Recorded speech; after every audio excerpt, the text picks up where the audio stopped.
Now I'm going to give you a little lesson on white balance.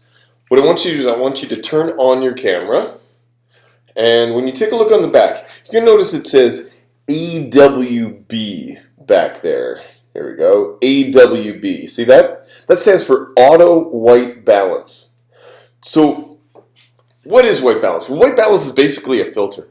Light, all kinds of light, has a color to it. It's got colors. When you're outside, light is tinted blue. When you're indoors, depending on the different types of bulbs, they're tinted orange or even a little bit green. The lights that I'm under right here are kind of incandescent bulbs. So if you take a look right behind me there, you can see that one. It's tinted a little bit orange. And so what you want to do is you want to filter out the light color so that you get proper balance and good skin tones and that kind of thing. So what we want to do is we're going to go through a series of pictures where we're going to take photos of the same thing, and then we're going to compare and see how things are filtered out. Okay? So on the back of your camera, you'll notice that there's a button there that says WB. WB. And then up comes all of the different white balances. So what we're going to do is we're going to start off by taking a picture of an object and with a whole bunch of those different white balance filters. Let's start off with the auto white balance. I want you to find the object to take a picture of. For me, I'm going to use a good old-fashioned Coke can. Something that you might want to do, now that I think about it, is if you've got something that has like skin tones and such, like a person or a mannequin, then that might work pretty well. If you've got something that doesn't have a whole lot of difference in color, this isn't going to work so well.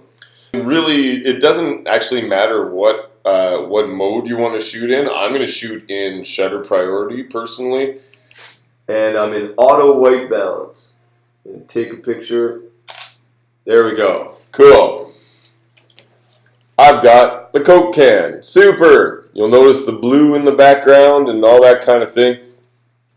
And what I want you to do now is I want you to hit the WB button, right?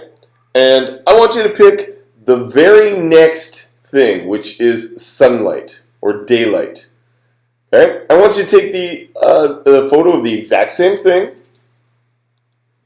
with that different setting.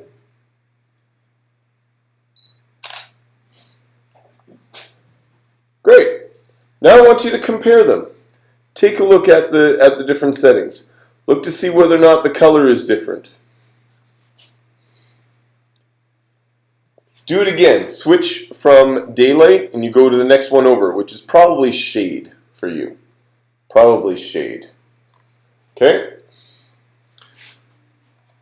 Take a shot. The exact same thing.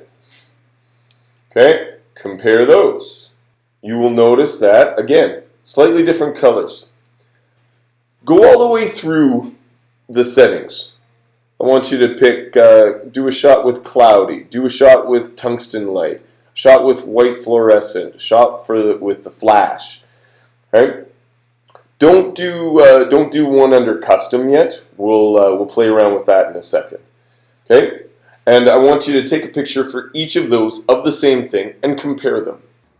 Whoops, I almost forgot. I want you to take a picture of one of these gray cards and put it right in front of the object that you're going to be that you're taking a picture of. So keep the object in the same place. Put the gray card in front of it.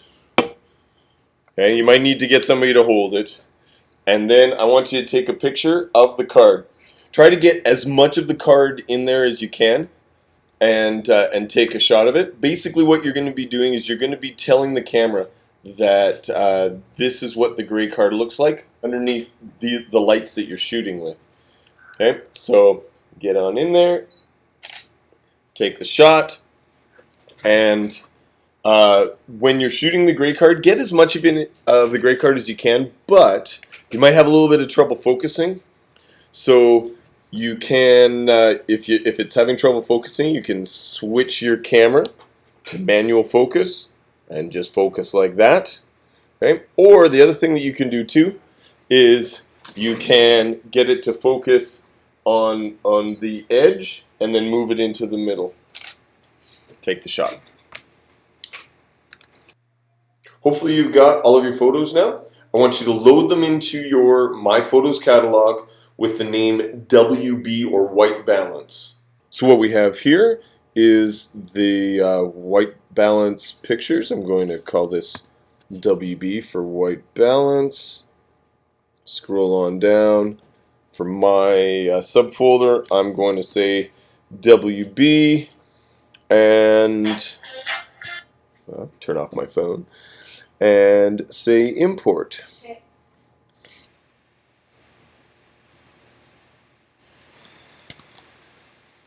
Alright, so now you can see how the different pictures, definitely that one, have a bit of a tint to them. Well, there's one definitely. It's got a fair amount of blue in it. What if you want to make this one the proper amount of white balance? Well, what you want to do is you want to, first of all, go to the develop mode. Okay, so develop, and you go down here, or you can hit the letter D for develop mode, which is what I did. And next, what I want you to do is you're going to use this eyedropper. If you hit W for white balance, it gives it to you. And you need to click on something that is white. So the word 0 right here is supposed to be white. If I click on it, then you'll notice, see how everything just changed. I want to also show you how this works. Here's this great picture of my wife here. She's going to love the fact that I'm using this. Now, you have to watch what parts you're using. For instance, even though this looks like it's white along here, it's actually got a slight tinge of blue. So if you go to white balance and you pick it, ooh, not looking good. It's a little bit orange and everything like that. A little bit of green in there, really. So what it's done is it's filtered it wrong. Well, that's fine, because we'll just undo it. We'll undo that. Let me see if I can pick something that's supposed to be white. Let's try the Nike swoosh. There we go. It's a little bit better. What I usually find is that I have to make some adjustments over here in the slider. So that still has a little bit of green. I'm going to slide it a little bit over, away from the green. That gives her a bit better skin tones. Something else that you can do too is that if I just reset this, you can use the whites of people's eyes. That's a great shot. Alright, so we go in there. See, this is probably the whitest part right here. There we go, and you can see how the skin color just changed. So going from there to there, we've got much better skin tones, don't we? Great, so now that you've learned how to white balance, I'd like you to go to My Photos catalog and see if you can get good white balances for some of the pictures that definitely need them.